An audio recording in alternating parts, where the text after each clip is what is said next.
The biggest independent wrestling weekend of all time has officially been closed. It's in the record books. The weekend is over. It is concluded. All in 2018 was a huge fucking success. I'm not the biggest Bullet Club guy. I'm not the biggest Kenny Omega guy, even though I'm wearing a Kenny Omega hat. And the reason why I am wearing a Kenny Omega hat is for several reasons. One, I appreciate great fucking talent. Two, I bought it in Chicago at the Pro Wrestling Tees store, which I visited for the very first time. And three, it is very difficult for me to find a hat that fits me perfect. I'm very picky with my baseball caps, and this one fits me damn near perfect. I was physically there, and I want to thank Matt from Wrestle Rumble. As always, he has treated me so fucking well this year. Matt, I appreciate everything you've done for me, and more importantly, I appreciate your friendship, man. Thank you so much for being such a big supporter of what I do here and inviting me out to Chicago with you, man. Thank you so much, brother. I was physically there, man. We could look back at All In and pick out who we think is the MVP of this show. Okada, Marty Scurll, Kenny Omega, Pentagon Jr., Chelsea Green, or the fucking fans. The fucking fans in Chicago are the goddamn MVP of All In weekend, man. For someone who was physically there and felt the vibrations of that building during every fucking big move that they popped for every big moment that they popped for, to be at StarCast and see thousands of fucking faces with genuine smiles just from ear to ear. This weekend was fucking unbelievable. Absolutely unbelievable. I sat at StarCast from 10 a.m. to almost damn near midnight on Friday, all day. Set up at Podcast Row, and the amount of people that I seen, man, eclipsed 3 times more than the fans that I seen in New York City, in my backyard for SummerSlam weekend. SummerSlam weekend had absolutely nothing to do, or nothing on All In. It had nothing to do with making the professional wrestling fan happy. It's as if you look back on SummerSlam weekend and you could just feel the WWE does what they do for money. Every single fucking thing. Every marker that hit a fucking poster. Every picture that was taken with a fucking mobile device was done for the goddamn fucking fan. Every single fucking emotion that emanated from StarCast and every fucking thing that happened in that 4.5-hour broadcast was made possible because of the fucking wrestling fan this weekend. I'm not sure if this is a sign of competition for WWE. I'm not going to sit here and say yes, but this is a true fucking alternative to WWE. We don't know what the future holds for the elite. In fact, you're going to have to stick through this entire video to find out what I'm talking about. The last 15 minutes of this video will give you the answer, as of now, as to where their mindsets are. Will that be the same thing come January? I don't know. Will there be an All In 2? I don't know. But every single thing that happened this weekend was done because of the wrestling fan. The wrestling fans are the MVP of this weekend, man. I was sitting at StarCast and the smiles that I seen on people's faces, the respect that I seen emanating from every wrestling fan in that building at StarCast. When you got guys like Rey Mysterio walking around, Pentagon, Phoenix, Kevin Nash walking around, X-Pac walking around. I mean, you could name any fucking wrestler on the independent circuit right now walking around that hotel, and the fans treated them with absolute respect. Normally, you see these guys walking around, you want to hound them for an autograph, or you want to hound them for a fucking picture, and you want to ask them 1,001 fucking questions. I'm sure questions that they've been asked so many fucking times before. But every single wrestling fan in that venue, in that hotel, at the arena, they showed complete respect. All they wanted was a goddamn fucking handshake. All they wanted was a high five. All they wanted to do was to let their idol, was to let their favorite wrestler, how much they appreciate them. There was now one instance in which I seen at StarCast where a fan jumped on a fucking performer and hounded them to death like we usually see and hear on the internet. That StarCast, to be around that energy and having everything go off and all these signings and meet and greets and breakfasts and events, the vendors down there just mingling with the fans. It was an absolute beautiful thing to see the entire weekend. And I had a media pass. I could have went all 4 days. I only did 2. I could not physically do it anymore. I was that exhausted. And then we get to Saturday. What did Excalibur say on commentary during the pay-per-view last night? 10,400 people. I was very lucky to be a part of history. I was very lucky to be one of 10,000 plus that sat in the Sears Center. I could tell you this right now after being there physically live and then watching it back on pay-per-view or Ring of Honor Club. Whatever we felt in that arena was not what you guys heard on television. It did not come across as loud on television than it did physically being there. I got there at 5:30. I got there right at the end of the Briscoes SCU match, which I watched back on pay-per-view, and my goodness, what a fucking tag team match that was. I got there, and I caught the last 5 minutes of that match. I went to go get a craft beer, I went to go get a bottle of water, and then I found my seat. The amount of people sitting in that venue at 5 p.m. for the goddamn fucking pre-show was unbelievable. Unbelievable. There was no line at any concession. There was no line for a t-shirt. There was no line for the bathroom. Every single human being that bought a ticket to that show was in their seat, and they were glued to what was happening in the ring. And then when we sat there and the show physically started on pay-per-view and we got MJF versus Matt Cross, there was not one fucking seat that was empty. Not one. And that remained throughout the entire event of All In. Every single pair of eyes and every single pair of ears was glued onto that ring. Every moment, every move, every performer.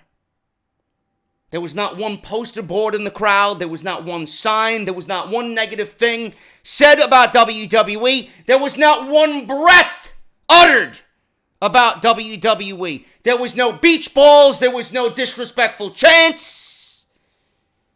It was just love for professional wrestling. It was just love for professional wrestling. Was All In a success? My goodness, man. The Young Bucks absolutely blew it out of the water. Let me rephrase that. The Young Bucks and Cody blew it out of the water. Was it the best independent show that I've ever seen? I can't tell you just yet. Was it the greatest wrestling show of the year? Far from it. Far from it. Was it the best production ever? Far from it. I'm gonna go out on a limb and say that NXT TakeOver Brooklyn was better than fucking All In.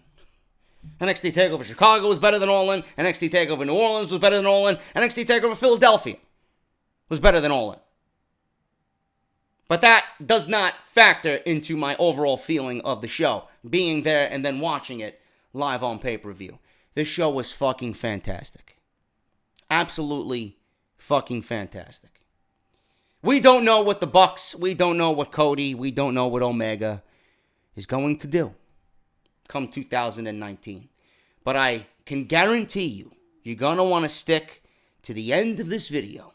And the last 15 minutes of this video is something that you probably won't be finding anywhere online. Because I was physically there and I recorded the last 15 minutes of the show right as they went off the air on pay-per-view. And you got a good glimpse as to where their minds are going into the fall and winter months of this year. The Young Bucks and Cody Rhodes, this was a first-time effort for All In. It wasn't perfect. There were mistakes.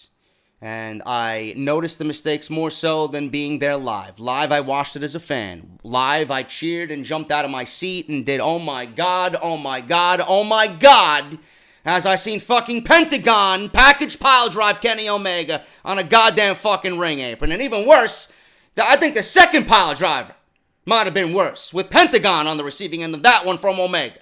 The way his neck fucking snapped in the middle of that ring. My God. It wasn't the best production that I've seen from a wrestling show. Camera angles were shaky. Camera angles were off. The pay-per-view sound wasn't as good as I wanted it to be, or at least expected it to be. The commentary came in low, came in high, came in low, came in high. But overall, they did an admirable job of getting their point across. Matt and Nick Jackson said that this is their vision of what professional wrestling should be. And I think they hit a fucking home run with All In. I don't know what more to tell you guys. I really don't. I think everything that I've said is 100% accurate up until this point. To be perfectly honest with you, I don't think we see another All In. I don't think we see another All In. Unless WWE takes whatever the Bucks and Cody have built up and give you their own version of All In. I don't think we're seeing another All In. I don't. This is something that could clearly get better over time. This is something that could get bigger over time, no question.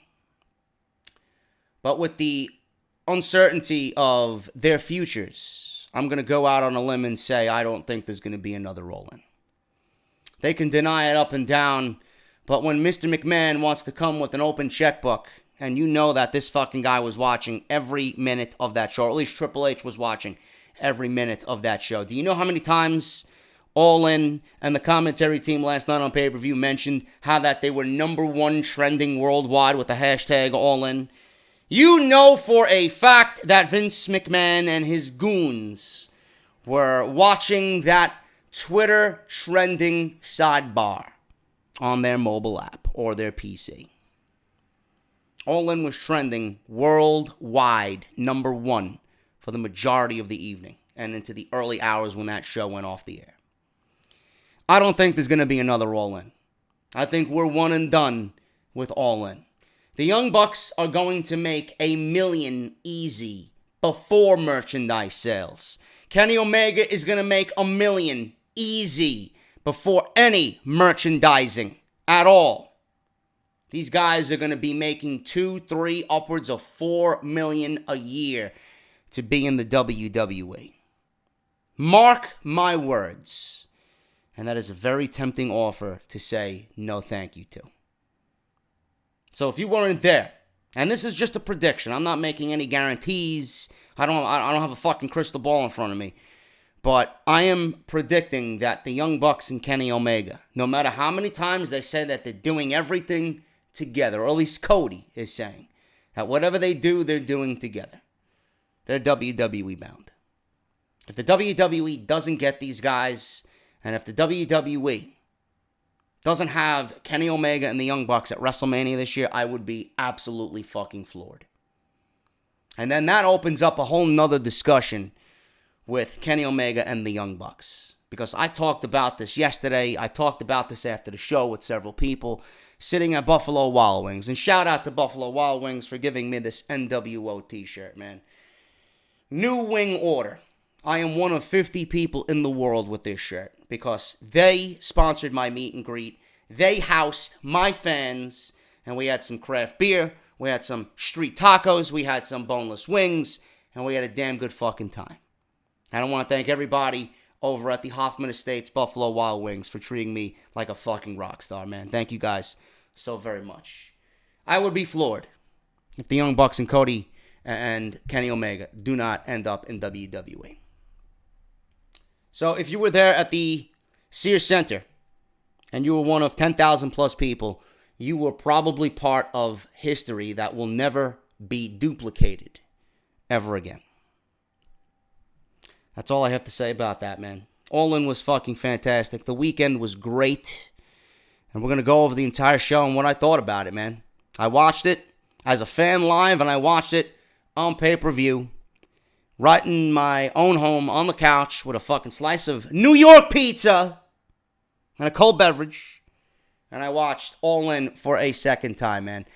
The pre-show. This was not one of those pre-shows that was being showcased in front of half-empty arenas. This wasn't a fucking pre-show where the lights were dimmed because people were walking in.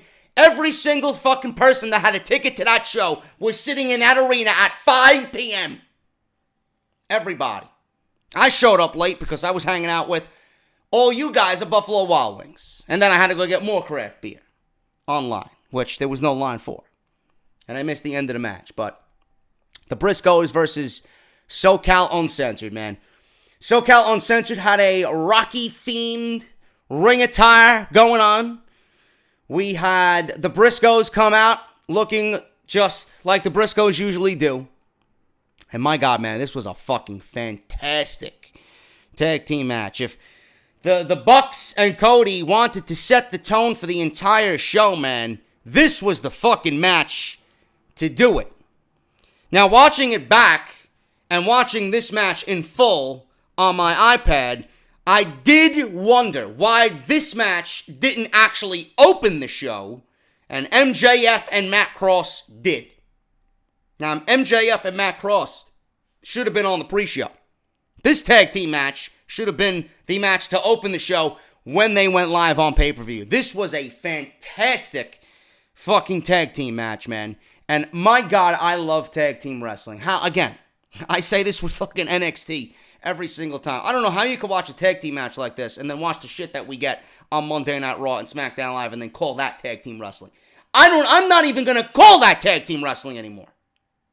There's no way that you can. I don't know what the fuck that is.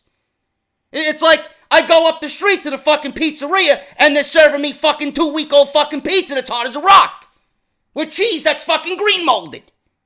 That's what we get on Monday Night Raw and SmackDown Live. This is fresh, oven-baked, fucking piping hot pizza right out of the oven. What we seen here with the Briscoes and SoCal Uncensored. Frankie Kazarian and Scorpio Sky, man. Holy shit. You know, Frankie Kazarian may be up there in age, man, but age is nothing but a fucking number. Same thing with Christopher Daniels. These guys are performing as better as anybody. Half their age. And the Briscoes, I look at them, man, my God, would I fucking pay to see them go 2-on-2 against the Usos. Holy shit, what a fucking war that would be. This match was fantastic, man. This match was absolutely fantastic. This was tag team wrestling down to the fucking T. Tag team wrestling.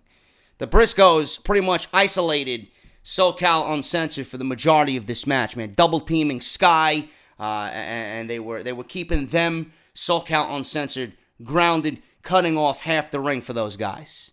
So, at one point during the end of the match, SCU delivered a Uranagi, I think it was Kazarian, a Uranagi backstabber combo. Scorpio Sky did the backstabber and Kazarian did the Uranagi. That was for a near fall. The Briscoes recovered, and then they delivered the J Driller and a frog splash elbow drop, which looked absolutely fucking fantastic. Sky broke up that pin. At the end of this thing, the Briscoes attempted to do the Doomsday Device. Now, It's quite coincidental that on the pre-show, the Young Bucks came out and Cody came out, and they were just, having fun with the fans during the pre-show. They were like, what good would a pro wrestling show, pre-show, be without a former, champion in his own right and a Hall of Famer? And out on his Harley, I believe it was Road Warrior Animal, dressed up like he was back in the old school days. And here we are seeing the Briscoes attempt to do a Doomsday Device, which was the Legion of Doom's finishing move. Now, Mark Briscoe was about to come off the top rope. He was up on the top rope. And Jay had Kazarian in a electric chair position. So Mark comes off the top rope. He was about to do the elbow. All of a sudden, you see fucking Kazarian put his arms out as if he's getting ready to fucking time his jump and grab this motherfucker. Kazarian caught Mark mid-flight and power slammed him off of Jay's shoulders down to the mat, hooked the fucking fingers, made the cover, and it was an absolutely fucking brilliant way to end this tag team match, man. My God, was this a great fucking tag team match. Like I said, man, you look back at the pay-per-view and you see MJF and Matt Cross open the show. This is what really should have started the pay-per-view off, man. If this match was on the main card would have been that much better. But this was a fantastic match, man. SCU is over as fuck. I'm not familiar with anything that SCU did in the past or has been doing. I love their catchphrase. And they are hot as ever, man. Holy shit. People love these fucking guys. I remember we were at StarCast and I was there. They were literally like 20 feet away from me. They walked into the fucking hotel and they were damn near, right near Podcast Row. We seen Kazarian, Sky, and Christopher Daniels all like just in gimmick. And the whole fucking lobby of the hotel was chanting SCU, SCU, man. These guys are fucking over. Now the commentary on All In said that this was a non-title match because the Briscoes are the Ring of Honor Tag Team Champions. And if SCU wins this match, then they are no doubt getting a tag team title shot. And I would pay to see this match again. That's how damn good this fucking match was. SCU wins, more than likely going up against the Briscoes for a future Ring of Honor Tag Team title shot. And the way that they are over and the way that they performed in this match, no doubt in my mind that putting the tag team gold on these guys is absolutely fucking the right thing to do. SCU defeats the Briscoes in a fantastic open to the pre-show of All In. The over-the-budget Battle Royal, man. I made it to the arena, like I said, 5 minutes before the tag team match ended. I was there for the majority of the Battle Royal. My first thought when this Battle Royal was over was, holy shit, that was fun. When I watch WWE Battle Royals, man, I fucking don't have any care at all. I have the attention span of a fucking goldfish. There's nothing that really emanates from the TV screen to the viewer and makes me care. It's the same shit, rinse and repeat, with these Battle Royals in WWE. The one thing that I did during this match, man, I did not look at my phone until the end of the match, and I didn't tweet until the end of the match. The one thing that I thought about when I watched this match is, fuck, I'm having fun. This was a fun fucking match, and in the end, it ended up being a great fucking Battle Royal, man. Everybody that you could think of was in this Battle Royal. Moose, Rocky Romero, Bully Ray, Billy Gunn, Tommy Dreamer, Colt Cabana, Brian Cage, Jordan Grace. Everybody was in there, man. Everybody. Marco Stunt. Now, again, I don't watch Ring of Honor. I don't watch anything that they do. I don't watch New Japan. I don't know where the fuck this guy came from. I honestly thought that was what's his fucking name? That Brillo head from the pre-show. I can't think of his fucking name now, man. I'm so fucking exhausted that I can't think of anybody's name now. That other fucking Sam Roberts, the fucking Brillo head over there. I thought that was his younger cousin or something. Looked exactly like him. The fucking Brillo head, fucking looked like he was 4'2".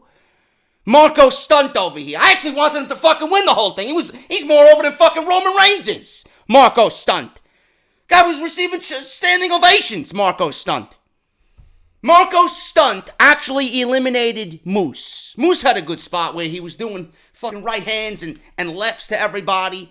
Fucking 10,000 people chanting Moose with every fucking right hand that he was doing. Trent and Chucky T, who were in there, and they played up to the crowd that all they wanted to do was fucking hug each other, man. They were the only legit tag team in this battle royal. And then All Ego, Ethan Page, he had All Ego written across his tights, broke it up, drawing a chorus of boos. And he eliminated both Chucky T and Mr. Trent Beretta. Punishment Martinez and, what's his name? The Machine, Brian Cage. This was another highlight of the fucking match, man. These guys went at it, and all I'm thinking is, you know, Brian Cage is a fucking freak of nature. Guy's doing fucking Hurricane Ranas. He is athletic as fuck for a man his size. I'm watching Punishment Martinez, man, and I'm like, all I'm thinking of is, Punishment Martinez, can you call up Baron Corbin and actually show him what a man his size should be doing? Holy shit. Fucking guy's great. I seen him walking around StarCast all weekend, man. I didn't say nothing to him, but, you know, he was just pretty much to himself.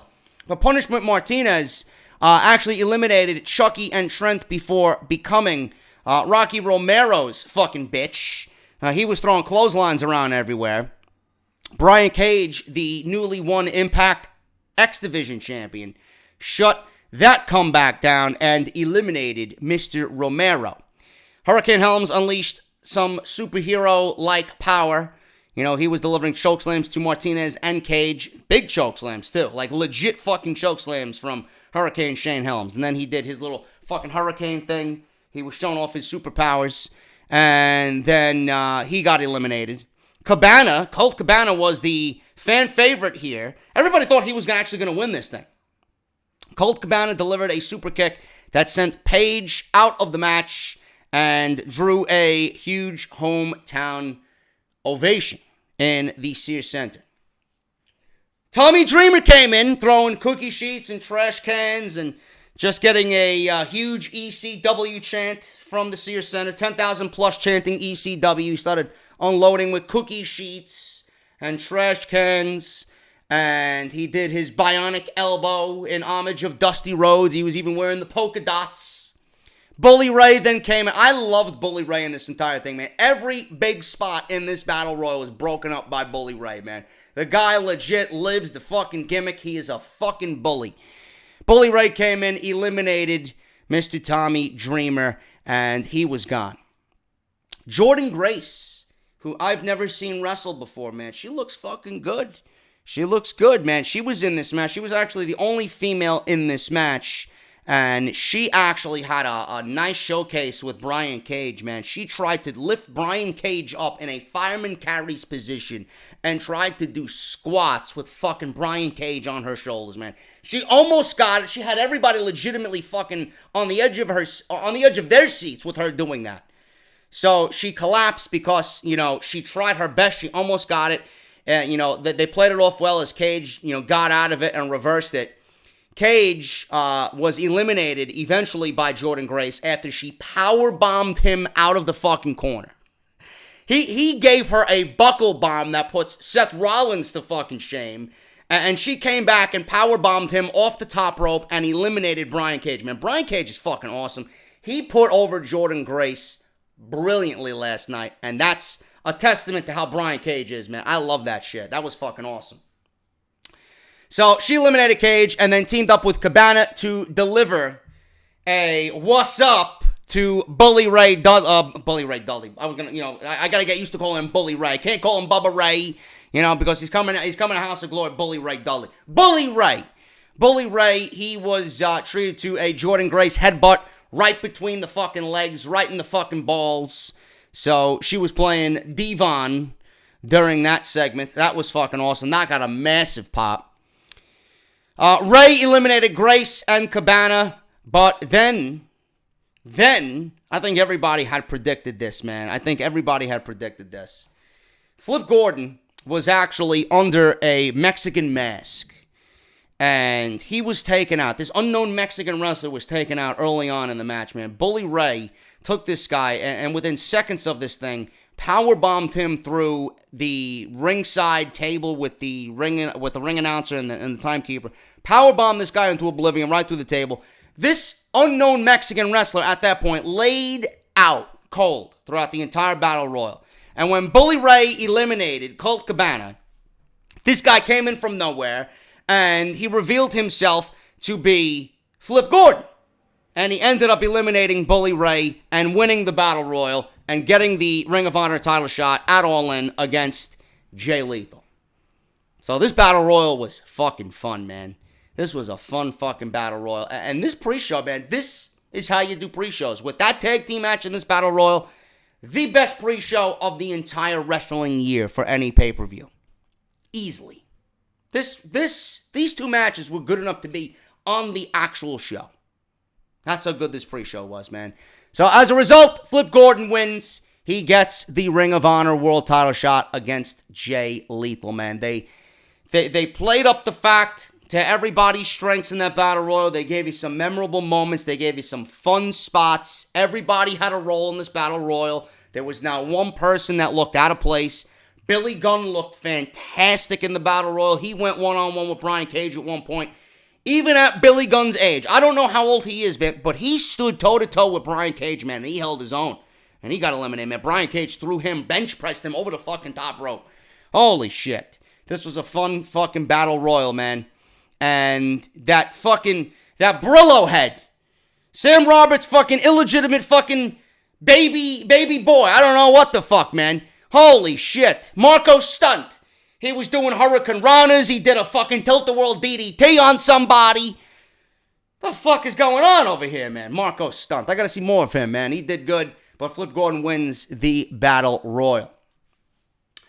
Maxwell Jacob Friedman, who I actually got an interview with at StarCast, and I asked him about House of Glory because he's going to be at House of Glory on September 22nd. Very, very similar to what The Miz is doing right now, man, but a younger version of The Miz. He's only 22, and he's only been in the business for 3 years. He's trained by Kurt Hawkins, and I would be shocked if Triple H doesn't have an eye on him. He reminds me of a mix between The Miz and EC3. He looks like a smaller EC3, but he's got the gimmick of The Miz, man, and then he's got the scarf. So he's got somewhat of a Chris Jericho Elias thing going on with the scarves. He's got the pompous prick-like cocky attitude like The Miz, and he looks like EC3. And he's only been doing this for 3 years, man. 22. You can imagine how good he's gonna be. I think he'd be very, very good in NXT. I'd love to see him go against some Velveteen Dream, man. I think that'd be fucking some good shit right there. He went up against Matt Cross. This was a very, very stereotypical opening match to a pay-per-view. And again, I'll say this for a third time. I don't know why this match wasn't on the pre-show. This was a pre-show worthy match. There was really nothing that stood out to me here.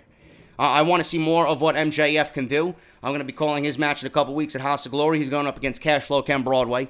And he pretty much played up to the fact that, you know, he hates everybody. He played his heel gimmick very well. He played up to the audience.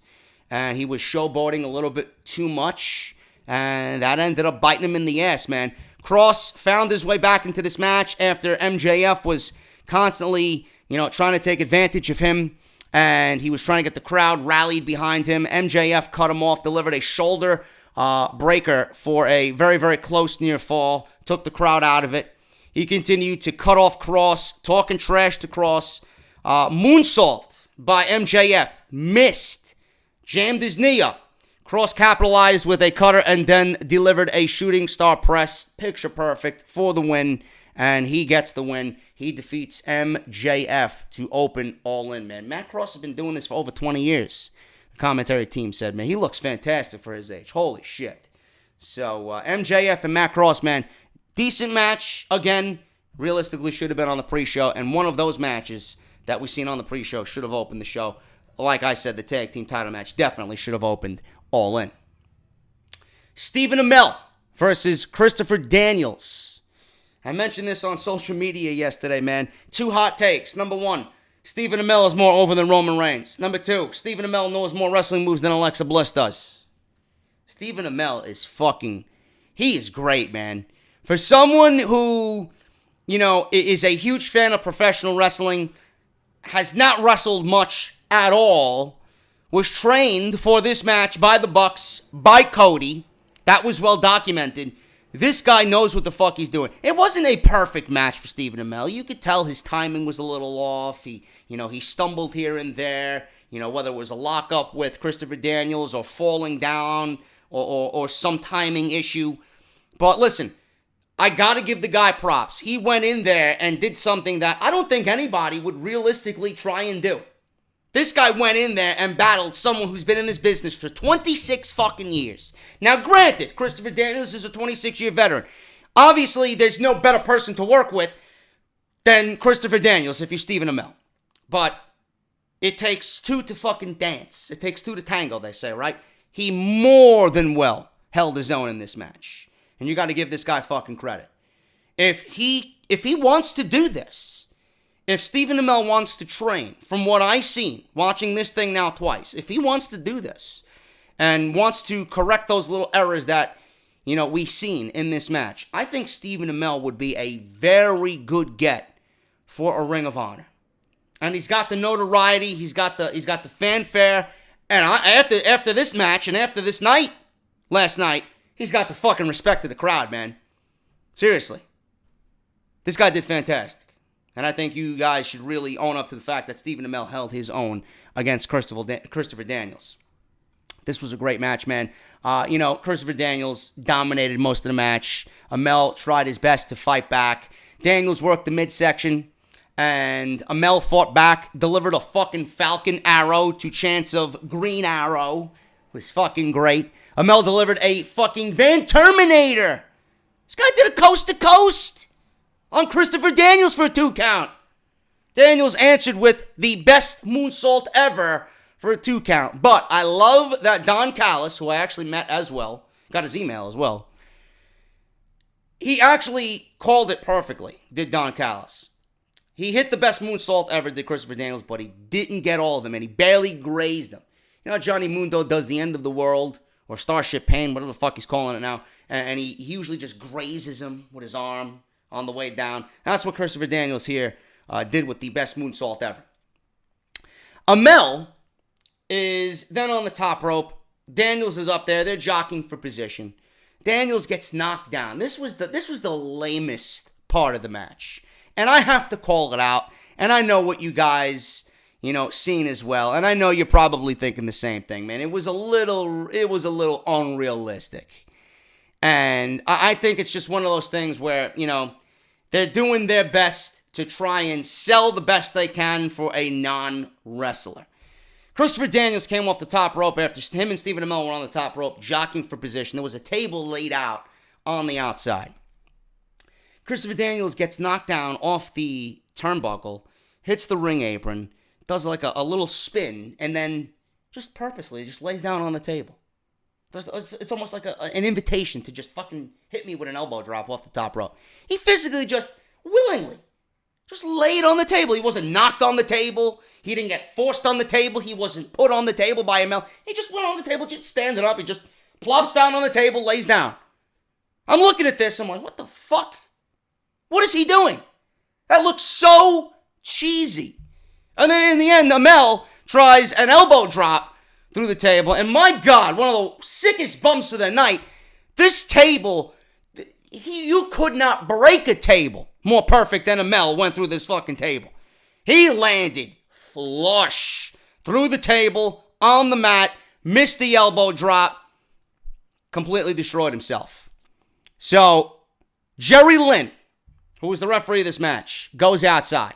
Don Callis was like, this may go to a 20 count. They may use New Japan rules here for this thing. Jerry Lynn wants a winner. So Jerry Lynn picks up Christopher Daniels and Stephen Amell, throws them in the ring. Christopher Daniels is arguing. He's arguing with Jerry Lynn. Jerry Lynn takes off his fucking referee t-shirt, fixing his headpiece. And then there's chants of Jerry. It's like a fucking Jerry Springer showdown about to happen here with Jerry Lynn and Christopher Daniels. So they argue, and Stephen Amell does an old schoolboy roll-up, nearly won the match. People were going fucking crazy. Amell, absolutely out on his feet, flipped off Daniels with the fucking double bird, And then he counters Angel's wings. Amell then is done after this. After the bird flip, after the fucking fuck you, he gets the best moonsault ever again for a second time. And that gives Christopher Daniels the victory. This time he nailed it perfectly. And he beats Stephen Amell, man. That was a damn good fucking match, man. For someone who's not in this business, for someone who's had very, very, very little in-ring work, Stephen Amell held his own, man. This was a damn good match. Really, really, really strong showing for Stephen Amell here. And he couldn't work with anybody better than Christopher Daniels. After the match, Christopher Daniels, just a professional in his own right, shook his hand and gave him the spotlight on the top rope with him, and they hugged and embraced in the middle of the ring, man. Very, very good stuff. Really good stuff. Fatal 4-Way, Madison Rayne, Britt Baker, Chelsea Green, and Tessa Blanchard, man. I swear to God, I think I'm in love. Zach Roddy, you better move over, bruh. You better move over, bruh. Chelsea Green is my number one, man. Holy shit. And I'm glad I'm not the only one who did not really go into this show familiar enough with Chelsea Green. This was my legit first Chelsea Green match. I didn't know what her gimmick was. She's a fucking hot mess, apparently. She's got like a split personality. She had smeared makeup all over her face. She had a fucking bridal, cap. And she had a fucking bridal floral bouquet that she threw into the crowd. I never seen her before.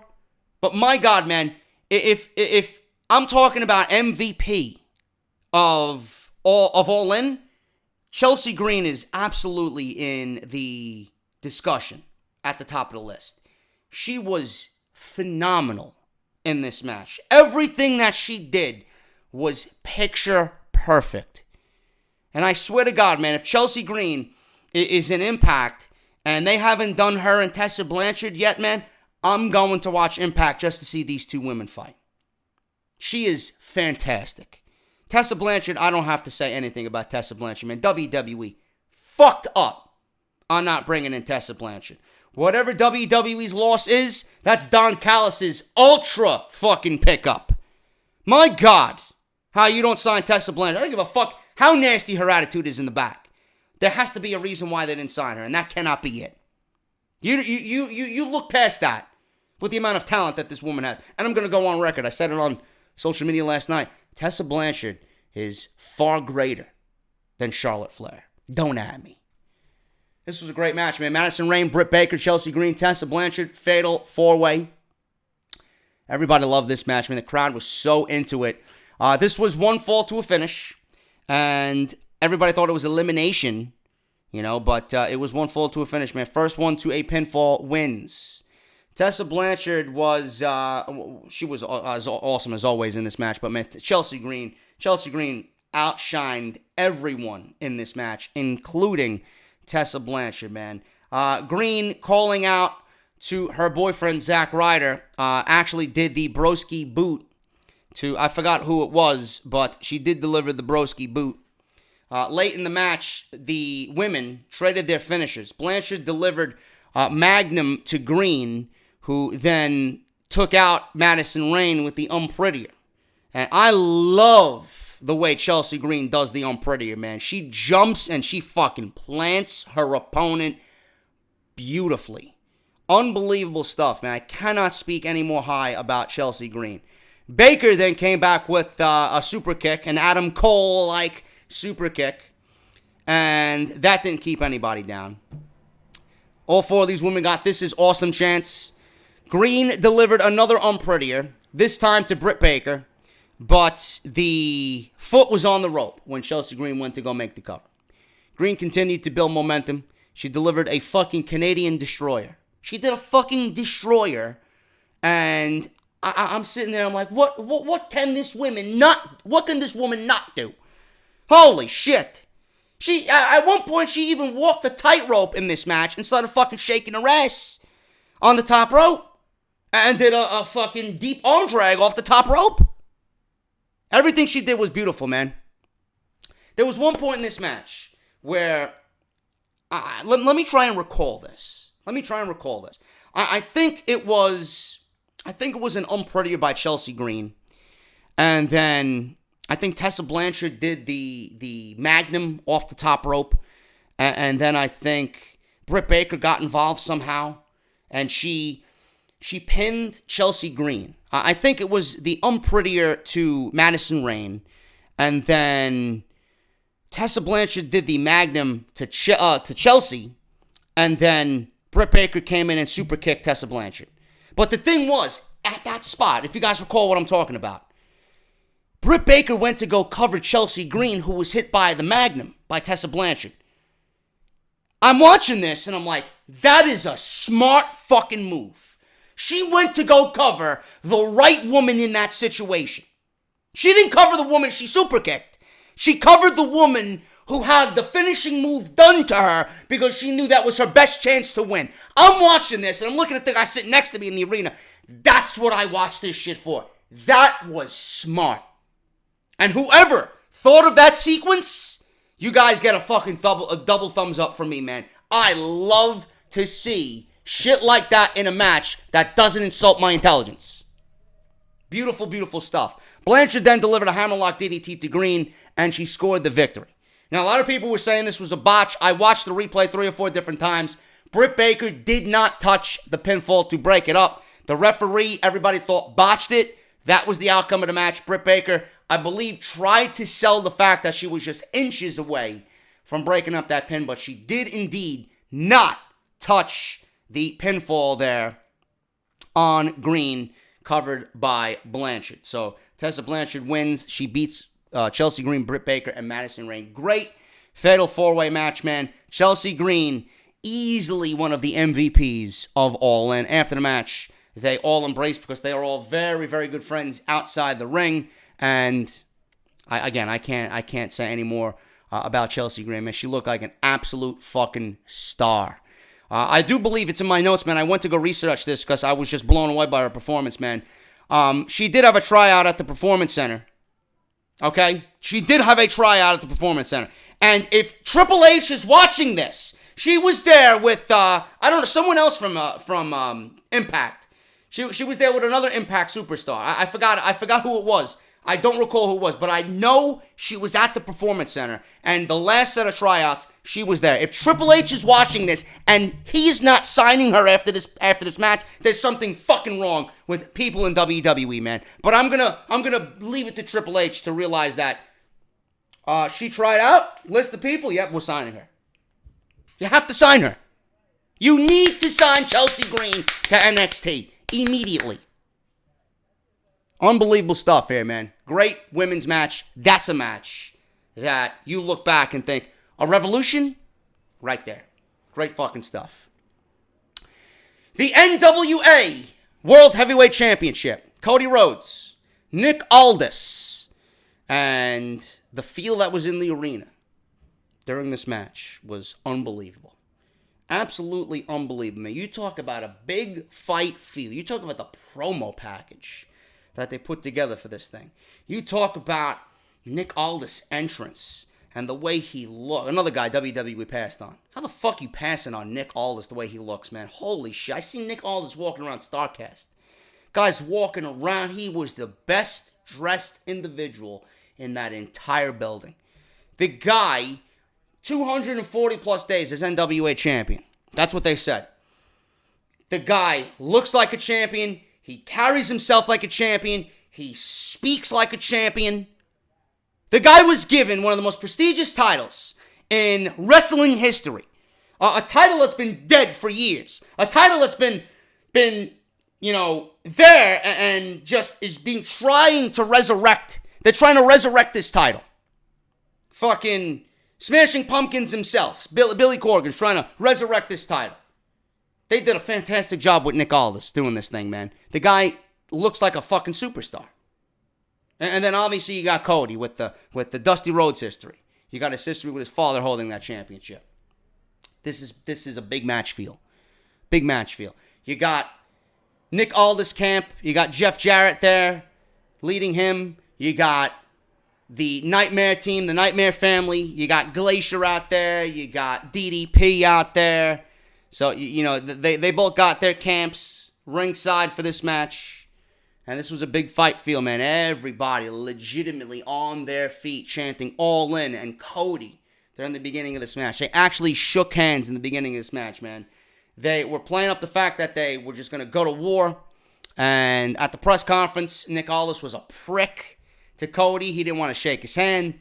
Shook his hand during the beginning of this match. And everybody just had that fucking big fight wrestling feel in the arena, man. 10,000 people can't wait to see a fucking NWA World Heavyweight Championship match. By the end of this thing, man, I have mixed feelings on the match. I really do. Watching it back again, you know, I understand why they did what they did with the spot, with the blade job, with DDP doing the diamond cutter. I understand all of it. I don't know why they did it, but I understand why they did it. Okay? The thing is with this match, everything was beautifully done and beautifully presented. If there was one match on this show that needed to just go away from the hokey, cheesy, lame wrestling shit that we're always seeing. You know, on this show we had fucking 8 dicks come out and accompany Joey Ryan. We had fucking Jay Lethal come out as Macho Man. Flip Gordon was fucking imitating Hulk Hogan.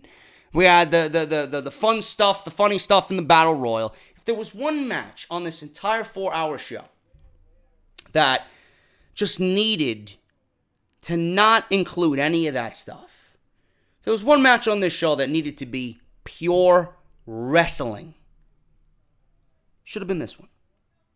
Should have been this one. You know, I'm not going to take away from the 6 or 7 minutes that were this match, and there was a break in the middle for DDP to get his big pop in with a diamond cutter. But that 7 or 8 minutes that were there could have been filled with back and forth action, making the title the most important thing. Instead, instead of doing this nonsense where they're trying to build all this epicness to make it a lot better for Cody to win the title. You know, he's busted open, he's bleeding, he's just being battered and bruised and broken from Nick Aldis, and he's trying to make a comeback, and he squeaks out a victory against a much larger guy in Nick Aldis. I understand all that. But we didn't need the spot where he was hiding under the table, blading himself. We didn't need the diamond cutter. We didn't need, DDP coming down fucking to chants of DDP yoga. That was the only takeaway from this match I did not like. And I know probably some of you are asking yourself, well, you're being a little bit too picky. But if there was one match, the NWA Championship match should have been all about wrestling. It just should have reeked of old school, But a lot of people ate up the fact that that spot happened, Everybody enjoyed themselves. I'm just saying, if there was one negative to the match, that would be my one negative. 10,000 people rose to their fucking feet when these guys entered the building, man. Unbelievable sight. Literally, the building was shaking. And it did not come across that way on television. You guys physically had to be there. So, Aldis was on the floor. And Cody jumps off the top rope. He gets caught with a right hand. And Aldis knocked him out. Earl Hebner, who was the referee of this match, threw up the X sign. And normally when the X sign is going up, it signals an injury. Now, this was storyline. I know for a fact this was storyline. I read up on it. It was all just to add drama to the match. So the X sign was made. DDP makes his way to ringside. Comes down from the crowd.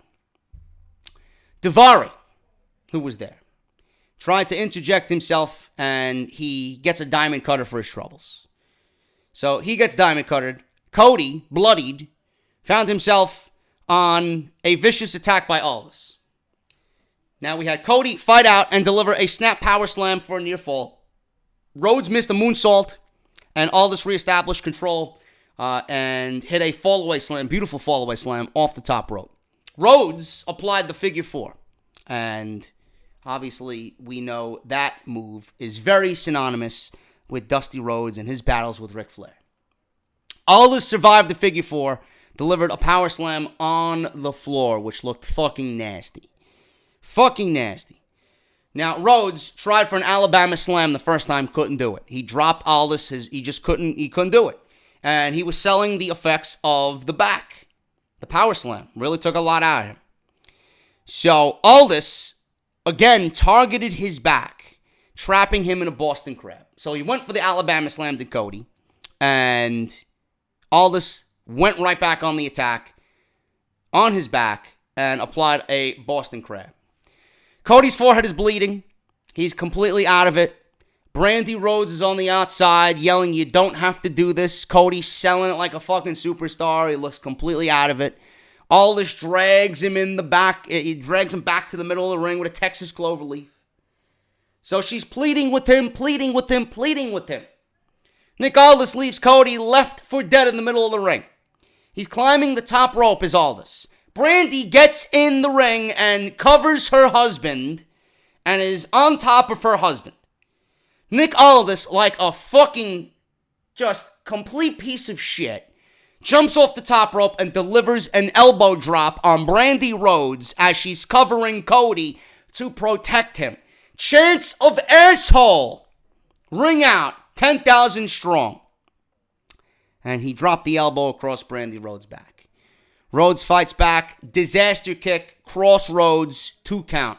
This was probably the best near fall of the entire show, man. When he hit Crossroads and Nick Aldis kicked out, man, everybody in that arena thought he had that match won. I thought he had the fucking match won. Kicks out. So, Rhodes is going back and forth with Aldis, and the match ended. A little anticlimactic way, but it ended. And it was a roll-up. And Rhodes pinned the legs and the shoulders down. 1, 2, 3. Cody defeats Aldis and wins the NWA World Heavyweight Championship, man. This was a dramatic match. One that I didn't really think needed the DDP spot. I think it could have done without it. It was a great match up until that point, and then they had to reestablish themselves. That little intermission with DDP coming down, you know, taking the focus away from Nick and Cody, to me, took the match down a grade level. I'm not saying it was bad. I'm just saying that without that spot, the match would have been one of the best matches of the night. It would have been in the top 2, top 3 discussion for best match of the night. And Cody is the new NWA World Heavyweight Champion. The emotion that was emanating from Cody was absolutely genuine, is 100% real. He was crying. He kissed the title. He hugged the title. Everybody on their feet standing in celebration for this guy. Brandy came up and hugged him. Rhodes repaid her with a championship victory, and that was it. Goosebumps, a great moment. Cody's going to do well with that NWA championship, man. You know, you got Billy Corgan and you got Dave Lagana doing all this shit for NWA. Nick Aldis did his deed for 240 days, man. He ain't going to go nowhere. He established himself and reestablished himself, I should say, after wanting to quit wrestling altogether. Now, with Cody as the NWA champion and a name, one of the most popular names in the world of wrestling right now, as your main champion, Cody's going to do well by that championship, man. He's going to be defending that anywhere he can, against anybody he can, to just bring prestige back to that title. And I know Dusty's looking down on him, smiling, because he knows what his son is going to do for that championship. And what a moment it is, man. That was the absolute right decision. Cody is your new NWA World Heavyweight Champion. And if you want to look back on it, why didn't this close the show? Why didn't they put that 6-man tag with the Bucks and Mysterio and Bandito and Phoenix, Ibushi? Why don't they put that in the middle of the show? And why don't they make this a chilling moment, a moment that I'm sure sent goosebumps up and down everybody's arms? Why didn't this close the show? One has to wonder. You know? Could have easily closed the show with a moment like that. Cody is your new NWA champion. Adam Page versus Joey Janela. Joey Janela was actually my favorite part of the press conference, if you guys watched that on Fight TV. He was in the fucking crowd, and he was smoking a cigarette. He had his gunner glasses on. And he gets up on stage and starts dropping F-bombs, you know? And he's saying, you know, everybody wants to talk about Hangman killing Joey. The only fucking Joey that's going to be murdered, you know, I think he said something along the lines of, the only one that's going to murder this Joey is myself, he said. So he was dropping F-bombs and calling everybody a fucking pussy on stage, man. It was hilarious. It was absolutely fucking hilarious. Hangman Page, obviously, he is being sought after for murder of Joey Ryan. And he actually admitted to the murder of Joey Ryan at the press conference. And then they had to take him away, and they had to retract the statement. He doesn't know what he's talking about, blah, blah, blah. So all this drama aside surrounding the alleged murder of Joey Ryan, not really, but it was just in storyline on being the elite. Joey Janela, street fight, all in. Now, I really expected a lot from this match, and I'm not going to talk about this match all too much, because if you've seen one street fight, you pretty much seen them all. And I really can't give this match a fair rating, because, you know, when we've already watched two street fights with Ciampa and Gargano at NXT TakeOver, and then you watch something like this, you know, you can't really compare. Like, what these guys did here, you know, was good for what it was, but they didn't break any ground. You know, Joey Janela didn't do anything that, you know, well, maybe he did, but I didn't really see it from where I was sitting. You know, he did one thing that legitimately could have killed himself. You know, these guys didn't really go above and beyond to give you a street fight. They didn't go above and beyond to try and steal the show. You know, Joey Janela is known for his hardcore, risk-taking shit. You know, this match was very, very, very straightforward with one or two cool spots for a street fight. And that's all it was.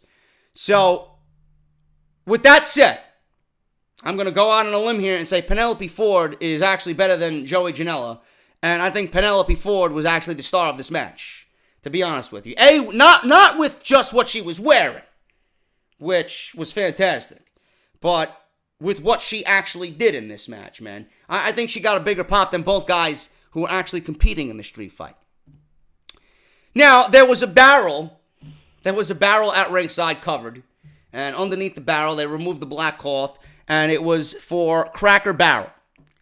And they started rolling this thing. Janela started rolling this thing. Hangman seen him coming, and he jumped over the barrel, and it got 10,000 people to legitimately start chanting Donkey Kong. You know, that was just one of many things that I've seen first in the world of professional wrestling, man. So, we had that happen, which was absolutely hilarious. Paige actually caught Janela in a torture rack position and delivered a fucking burning hammer on top of a ladder. That was a devastating spot. Penelope Ford interjected herself into the match, trying to assist Janela. After flipping her way out of, several attacks from Hangman Page, she's very flexible. This Penelope Cruz. She delivered a fucking stunner that sent Hangman Page to the floor. He definitely oversold it. Then she got up to the top rope and delivered a picture-perfect cross-body block that took him out at ringside. Now, laying Page out on a table, she ducked out of the way, and Janela did a diving elbow, sending him through the table. So that was also pretty cool. Janela was in control, taking the fight up to the stage, onto the aisleway. Ford was helping him. The duo set up two tables. She had set up a table with Janela. There was two tables side by side against the barricades in the aisleway. Now, we had Janela here. I think Hangman was laying on the table, right? And actually, no. He might have been laying on the table and then got off. Then Hangman recovered here and delivered a running powerbomb from the stage. And Janela, I'm hearing, went right through the table, barely, with the back of his head only hitting one table, landing on the non-padded portion of the aisleway. Now, if you want to shorten your fucking career, by all means, continue doing what you did here on Saturday night. But that may have been one of the most gnarly, one of the most brutal spots of the entire fucking show. Back in the ring, Paige delivered the rite of passage. Ford broke it up. Now, there was a black trash bag that interjected itself into this match. Penelope Ford had the trash bag. She told Paige to look what was inside. There were boots that were evidence in this Joey Ryan murder. And then there was a fucking phone that spooked Hangman Page. But he then blasted, no homo, blasted Ford with a super kick right to the face. Janela landed one of his own super kick for a near fall. Janela scaling a ladder. There was two ladders in this match. There was a ladder here in the ring, and then the table set up on the outside. Paige had the phone, And he was not scared by the phone, the bloody phone, the one that killed Joey Ryan. He had the phone, and both men started climbing the ladder. Page had the phone, started hitting Janela with the phone.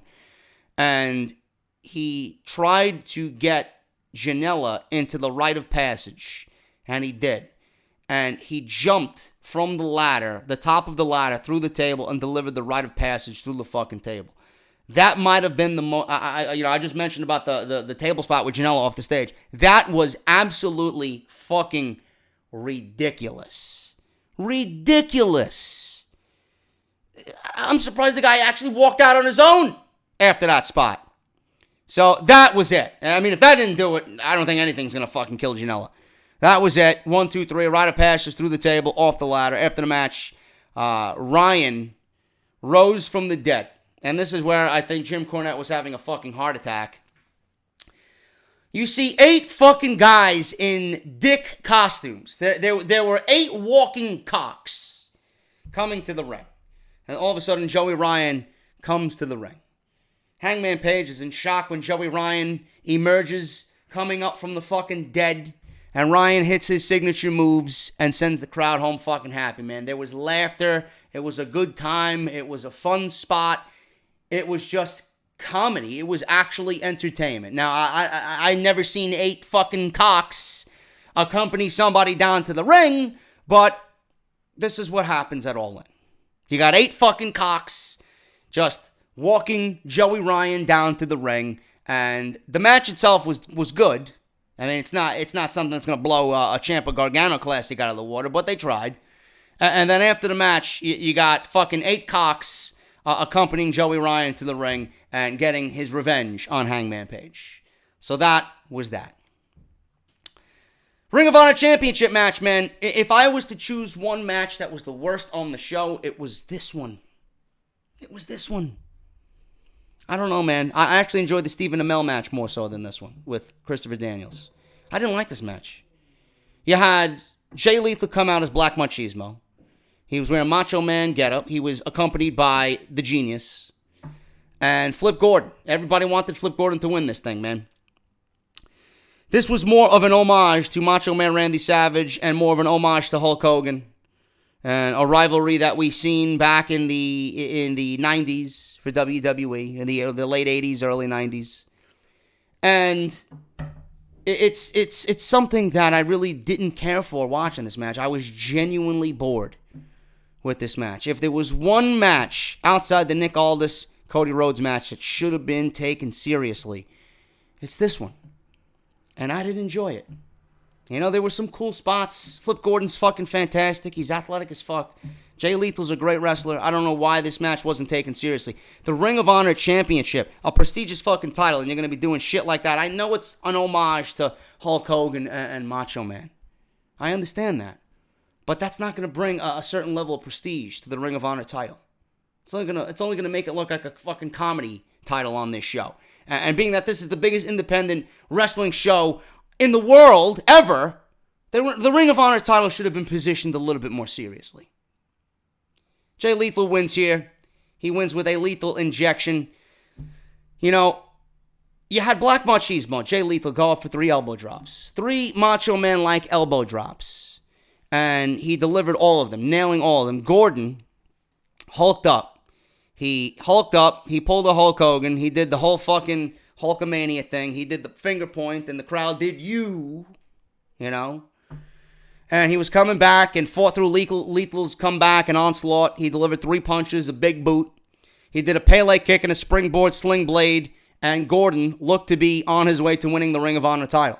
Lethal fought out of it, delivered a lethal injection to score the victory here and retain the Ring of Honor Heavyweight Championship. You know, the effort was there. Flip Gordon was over as fuck. I think a lot of people wanted to see Flip Gordon win this thing. But when they tried to do everything that they could and take focus away from the Ring of Honor Championship, that's when I really didn't care about the match. I wanted Flip Gordon to really be positioned as a threat to Jay Lethal on this night. And it was more of a comedy match than it was a Ring of Honor Championship match. Post-match, we've seen Bully Ray attack Lethal, Gordon, and Poffo. Colt Cabana made the save, and they all gathered up, did Lethal, Gordon, and Poffo, and did a shield powerbomb through the table on Bully Ray. There you go. Kenny Omega versus Pentagon Jr. You had Pentagon, who right now may be one of the hottest wrestlers in the entire world. Kenny Omega, the IWGP Heavyweight Champion. And this was the one match I was looking forward to most on this card, being that it was a first time ever. This match lived up to literally everything that I expected it to be. And at the end of the night, this was my favorite match. And the Marty Scurll Kazuchika Okada match was another favorite of mine. Man, you know, Kenny Omega, with the amount of punishment that he put himself through with the G1, and having an injured heel, a partially broken heel, which he said he was completely fine with. The guy is just absolutely fucking fantastic. You know, I don't think Kenny Omega could do any wrong right now. That's self-explanatory. You can see why, for the reasons known to everybody, why WWE wants Kenny Omega. You can see why WWE wants Pentagon. And if WWE plays their cards right and they don't fuck up Pentagon, Pentagon could be one of the biggest fucking draws that WWE could have. The guy could play a dark, brooding fucking heel, and the guy can wrestle. The guy is underrated by a lot of fucking people. You need to start opening your eyes to Pentagon Jr. I've been watching this guy for a good portion of the year. I've been watching this guy dating back to Lucha Underground when I first got into Lucha Underground. And I followed him since then. And I follow everything he's done this year. The guy is fucking fantastic. And the vibe of this match, you know Omega's a perfectionist. You know Omega wants to go out there and fucking give you a 5-star match every single time. And you know Pentagon, working with Omega for the first time, he wants to fucking leave you speechless by the end of the night. That's exactly what he did, man. Pentagon brought literally everything he had against Kenny Omega. Everything. And I honestly think with the vibe of that match, he earned Kenny Omega's respect. It was hard. It was fucking brutal. And it was just a match where you got two guys. Omega, who's the perfectionist, who wants to fucking give you the show of a lifetime. He wants to have you remember what you seen from him that night. On any given night. And Pentagon, he wanted just to go out there and prove to 10,000 fucking people, and God knows how many people watching on pay-per-view, that, listen, you people need to start paying attention to me, and you're not going to forget what I did here tonight. That's what I seen. Competition brought out the best in Pentagon. That was the best I seen Pentagon all year. The hardcore shit, the Sami Callihan-like shit aside, that was the best I seen Pentagon all year. And that's the Pentagon I want to see. And that's the Pentagon that we should see if he gets scooped up by WWE. Unbelievable. Pentagon survived V-trigger after V-trigger. Powerbomb and a third V-trigger by Omega. We had near falls. He kicked out. I don't know how anybody kicks out of fucking several V-triggers, man. Back on the apron. Pentagon talked trash to Omega, delivered a fucking package pile driver that left Omega lifeless. There was a collective fucking sigh in that arena with 10,000 fucking people, man. They showed it on the big screen replay. Omega was crushed on the apron with a package pile driver. Why is that spot happening on the apron of the ring? It's bad enough when he delivers it in the middle of the ring, but on the apron? Now, I understand that people, love to see this type of shit. I understand that Omega and Pentagon want to fucking take everybody's breath away and give you a fucking match that you'd be talking about for weeks to come. But at the cost of someone's fucking career, worst case scenario, life, I think we're all lucky Omega didn't walk away with a broken fucking neck last night. Unbelievable. Lifeless. So, a double stomp to the back of the neck inside the squared circle. And we got nearly a fucking Pentagon win. Unfucking real. V-trigger from Omega. Omega was up. I don't know. Omega was up. Another V trigger by Omega. He goes for one winged angel. And I got a fucking gnat flying around that's pissing me the fuck off, man. Man, I can't wait till fall. I can't. Summer, get the fuck out of here, man. Another V trigger by Omega. We got Pentagon delivering an arm breaker. He broke Kenny Omega's arm. Followed by another package pile driver, which looked worse than the first one. It looked worse than the first one. This time it was delivered by Omega on Pentagon. People chanting all in. Omega counters a big kick, followed with another V-trigger, reverse Rana, one winged angel, which he attempted. You know, it's the same thing with Omega. I mean, he attempts the one winged angel once, twice, 3 times. Usually the 4th or 5th time he hits the one winged angel. So he hits it, and he wins, and he beats Pentagon in a fantastic fucking match, man. Unbelievable. After the match, we didn't know what the hell was going on. The arena goes dark. I legitimately thought CM Punk was coming out. I legitimately thought CM Punk was coming out and he was going to confront Kenny Omega. That's what I thought was going to happen. But the lights went off for about 45 seconds and nobody knew what was going on. The lights came back on and Pentagon was back in the ring. I'm like, okay, maybe there was a power outage. Maybe they wanted something to happen and somebody missed his cue. So after the match, the arena goes dark. The lights come back on 45 seconds later, and Pentagon is attacking Chris Jericho. Pentagon is attacking Kenny Omega, and it was revealed to be Chris Jericho. Now, we all knew it was Chris Jericho in the arena because the way he was running and the way he was punching and the way he was moving, and then people seen when the lights came back on, he had a fucking whole sleeve of tattoos. So Jericho was underneath a Pentagon mask, and the crowd went fucking crazy. Fucking crowd went crazy. Jericho gets on the microphone and says, "I'll see you on the Jericho cruise, bitch," or "I'll see you on the Jericho cruise, Omega." I don't believe this shit. Somewhere in Stamford, Connecticut, Vince McMahon was having a stroke. Seeing Chris Jericho on All In. Now, that was the other rumor. What is Vince McMahon thinking of Jericho? Jericho said he would never work a United States show that is a rival show to WWE.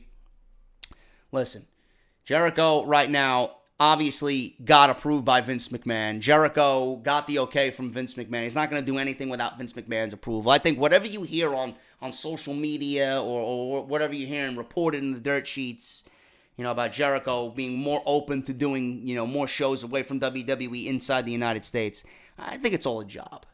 Of course he's going to go ask Vince McMahon, Vince McMahon was very, very salty about that, but he allowed Jericho to do that. And he's going to be on his cruise. They knew he was doing this cruise since before even All In was announced. So he's going to be working with Ring of Honor. He's going to be working with Impact. He's going to be working Omega on the cruise. So he could do whatever the fuck he wants on this cruise. It's his money. It's his venture. Let him do what he wants to do. But that was one of the best spots of the entire year. Jericho underneath a Pentagon Jr. mask. And he attacked Kenny Omega. And everybody went fucking ballistic at that point, man. Great fucking match, man. Absolutely one of the best matches of the year.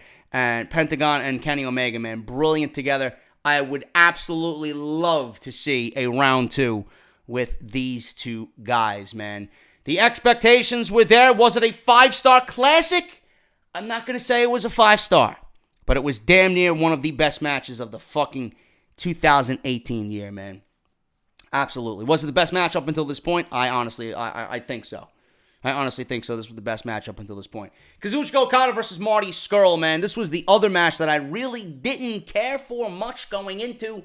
But by the end of the night, these guys sold me on absolutely nothing. These guys sold me on absolutely nothing. That was it. There was no title on the line. There was no spot for anything on the line. There was barely even a storyline to this fucking thing. Marty Scurll was being made fun of for his weight, that he was too small.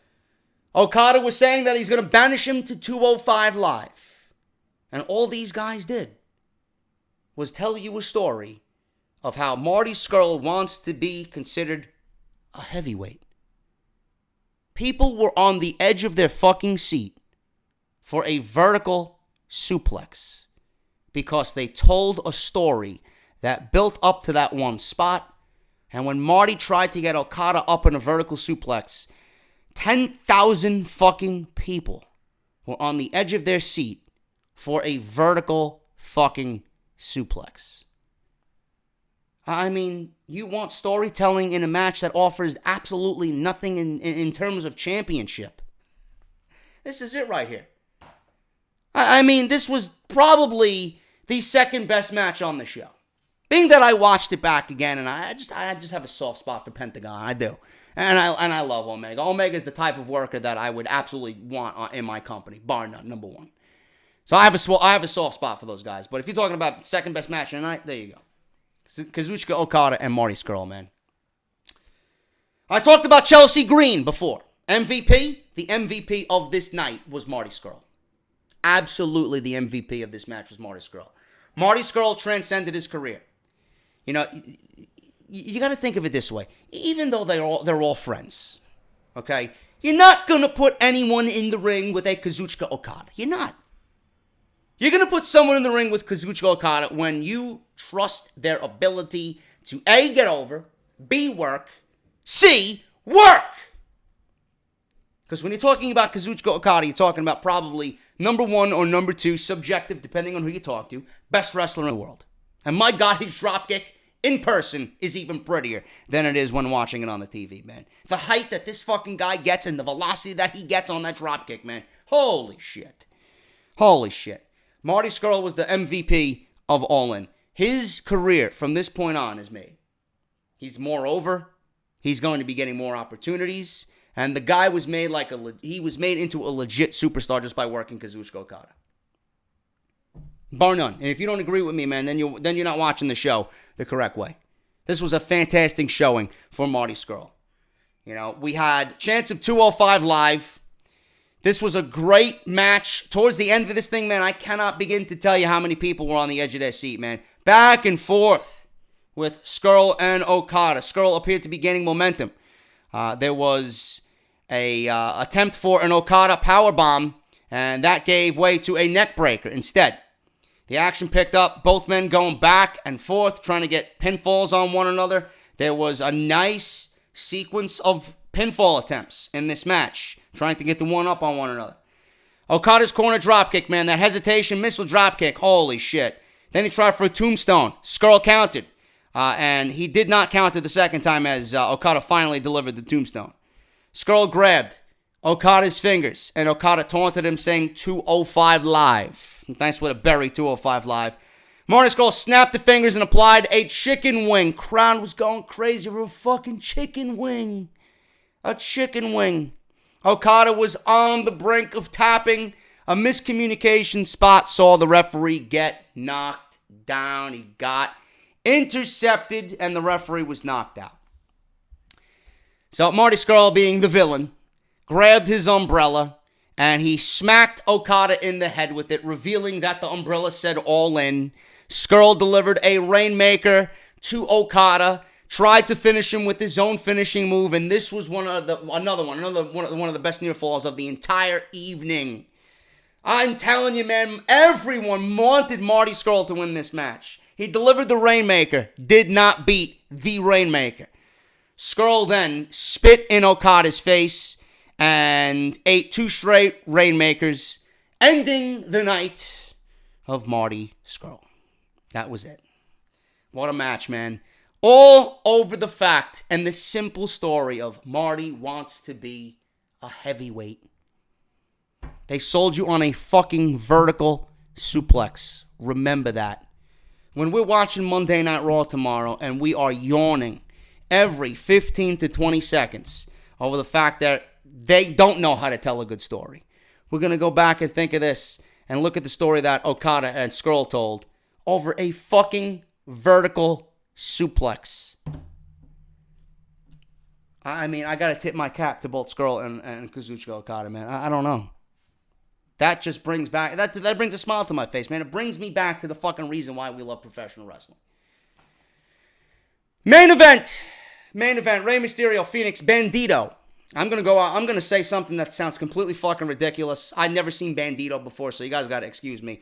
But I know I cannot be the only fucking one that I looked at Bandito, and I swear to God, I was hoping that it was fucking Neville, man. The guy has the same exact body type, and he had the same exact fucking hair. I swear to God, I thought it was Neville underneath the mask. I don't know if I sound fucking ridiculous saying that, man, but I thought Neville was underneath the mask.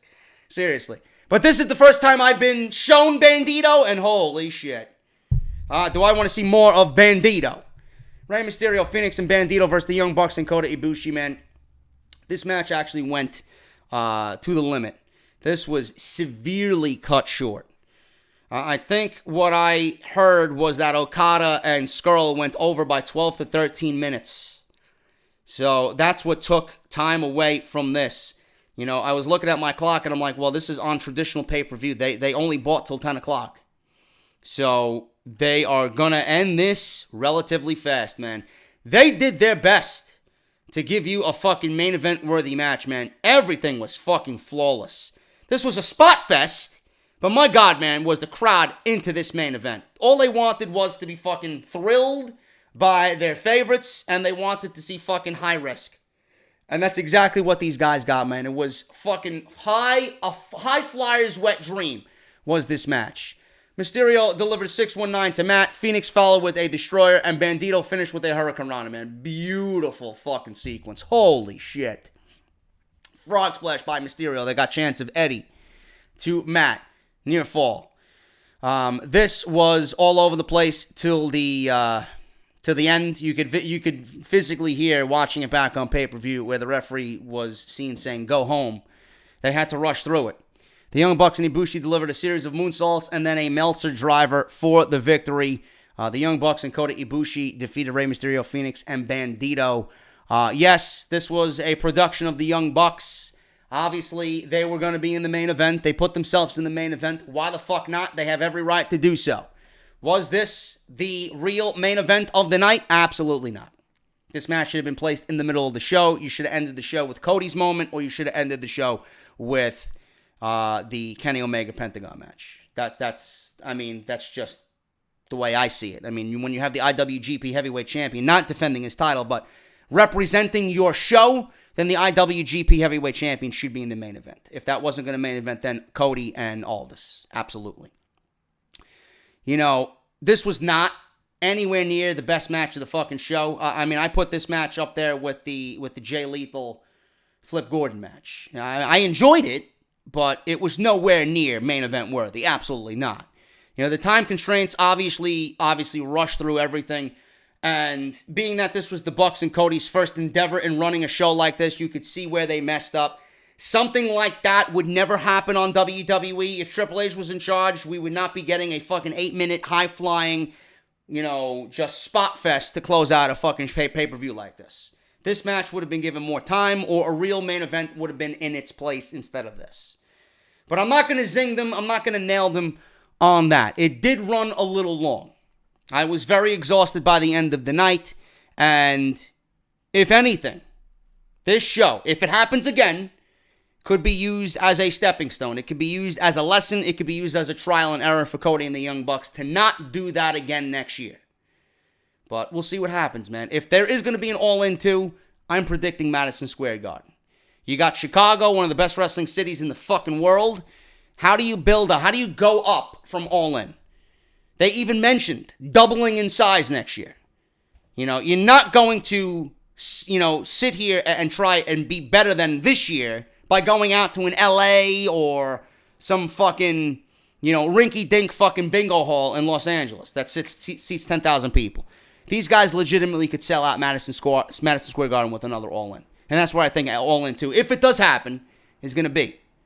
Ring of Honor G1, New Japan, going to be there, selling at Madison Square Garden in 18 fucking minutes for G1 Supercard. I think All In 2 is going to sell out Madison Square Garden come September if they opt to do another one and opt to not go to WWE. All In was fantastic. The entire week was fucking fantastic. Meeting everybody was fucking fantastic. Being around the energy and the wrestling scene. Being a part of history was fucking fantastic. What are these guys going to do? Where are they going to go? I filmed for 15 minutes the ending of All In when the pay-per-view cameras went to black. What I'm going to show you guys right now is footage that you're probably not going to see anywhere else on the internet unless somebody has already uploaded or handed the fucking film to a dirt sheet. But I'm doing this for you guys because I want you to feel what I felt there. And I did my best to keep the camera steady. I was dehydrated. I was sweating my balls off. I was exhausted. The whole week fucking killed me, even though I had the time of my life. But for 15 minutes, I filmed Cody, the Young Bucks, and Kenny Omega explaining what's going to happen next following All In 2018.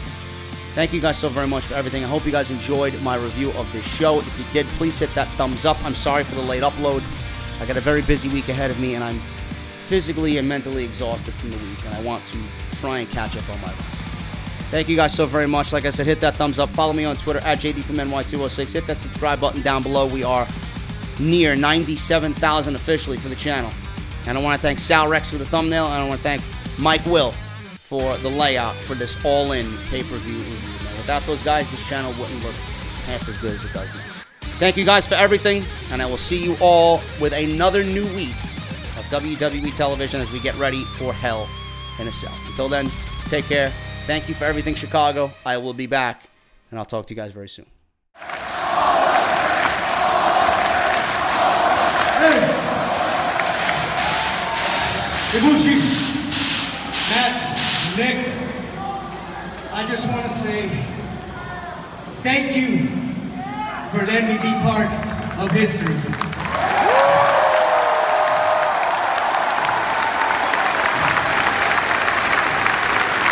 And most important, thank you guys, all of you. You guys sold this place out. Thank you. Much respect. Gracias. Thank you. Much love. Peace.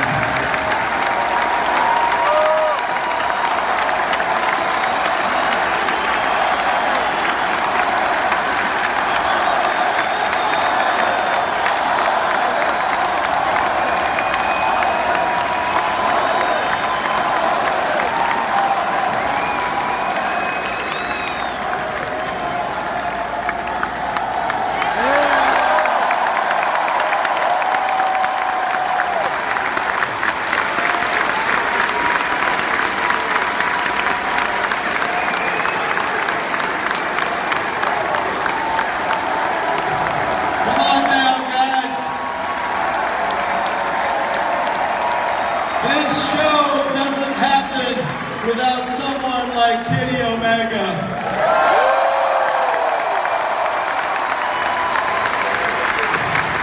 This show doesn't happen with someone not like Cody. He's the best. How can you forget his beautiful wife Brandy?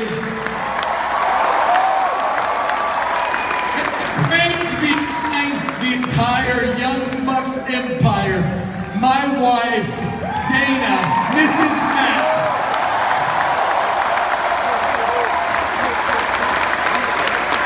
Where's everyone else?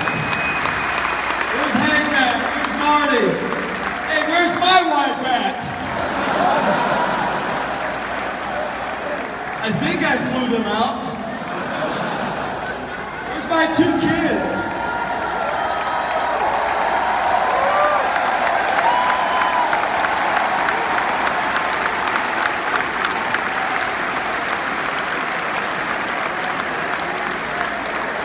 I don't know if it was obvious, but we had a time restraint right there. We had to hurry up and beat them really fast. But guess what? We finished this pay-per-view with 3 seconds to go.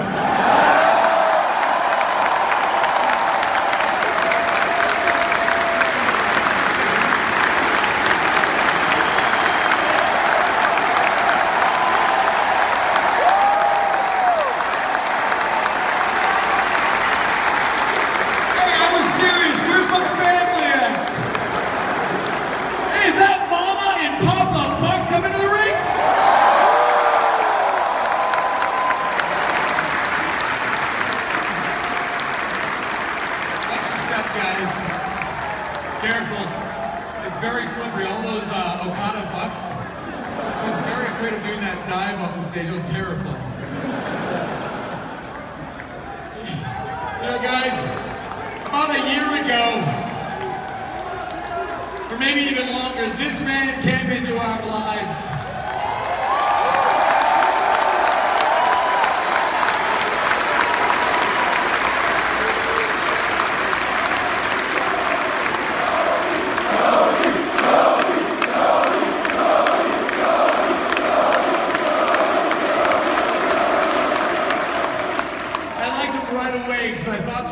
Man, that guy's as crazy and as ambitious as us, Nick. So I said, hey, let's take this guy, let's ride with him, let's dine with him, let's hang out with him. Hangman never paid for a single meal, by the way. Hangman's like 21 years old, he's too young to pay for meals. But Cody came to us with this wild idea. He said, Young Bucks, Bullet Club, I think that we could put 10,000 asses in 10,000 seats.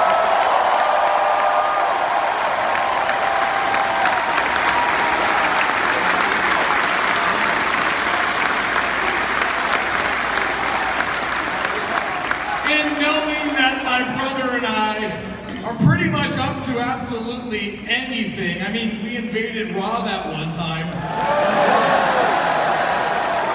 Guys, technically we were in the mall across the street. Hey, man, come on.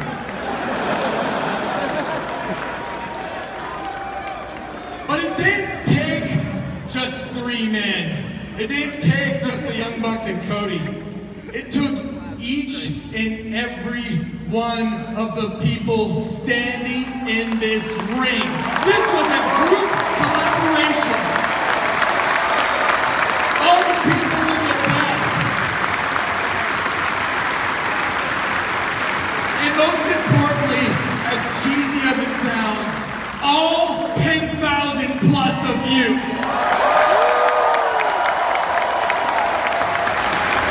We can feel it. We can feel it. There's a hunger. There's a thirst. You guys want good pro wrestling. You guys want good entertainment.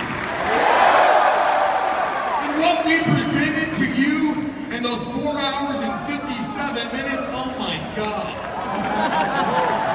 was our vision of what we think we can do with pro wrestling.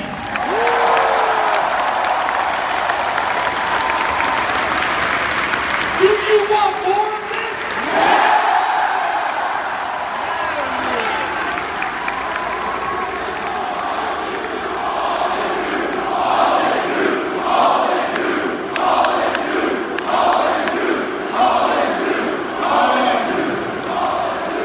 I know when you make a bet, sometimes you go double or nothing.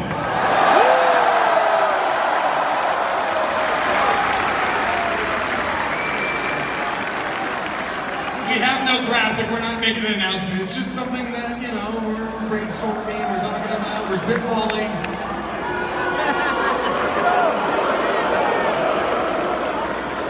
But if you guys want it, you want more pro wrestling from the cast of Being the Elite, and my family, my great friends, my cast of bandits, we will give you more of this. Because we couldn't have done this without you. Chicago, this was one of my favorite, you know what? This was my favorite night of my career.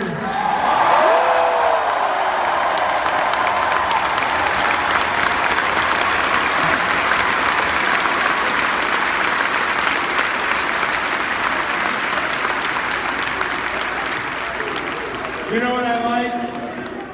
Everyone is still in this building.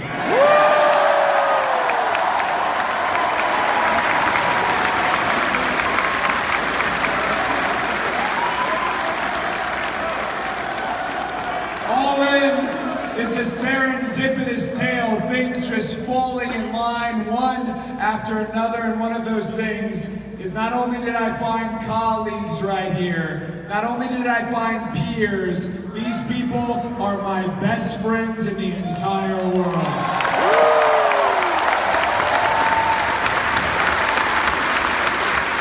And that big question of what happens next with this group, we are sticking together.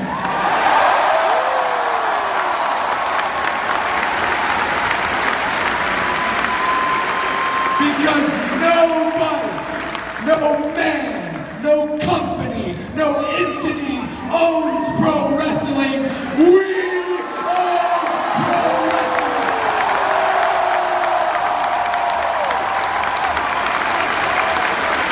And there are families out there, brothers, sisters, friends. Every single person knows what it's like to be told you are undesirable. What it's like to be told we can't fly you, you're from California. You're not good enough for WWE. Every single thing. The reality is this. No, the reality is this. This group went from undesirable to undeniable.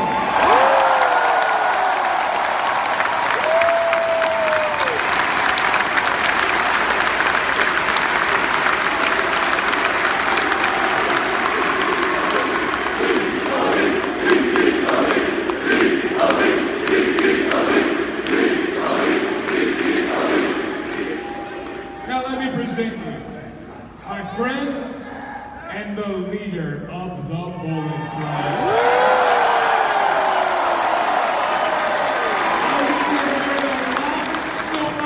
I have heard all night. Come on, get up for him, folks.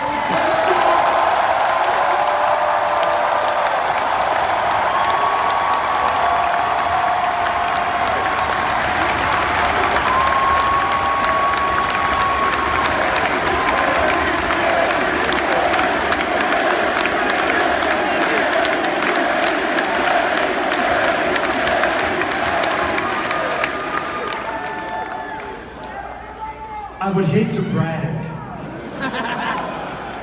but I wasn't one of the 3 brainchilds that created this show. I was merely a piece of the puzzle. I give all the credit in the world to Cody and the Young Bucks for what we've done together.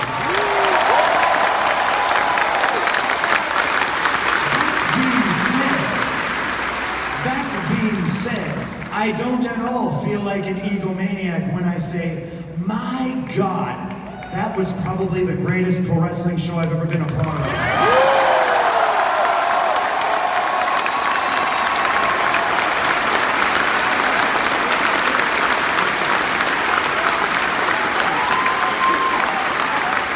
And you guys know where I come from. You guys know where some people want me to go, but guess freaking what? Guess freaking what? What we did today blew everything out of the water.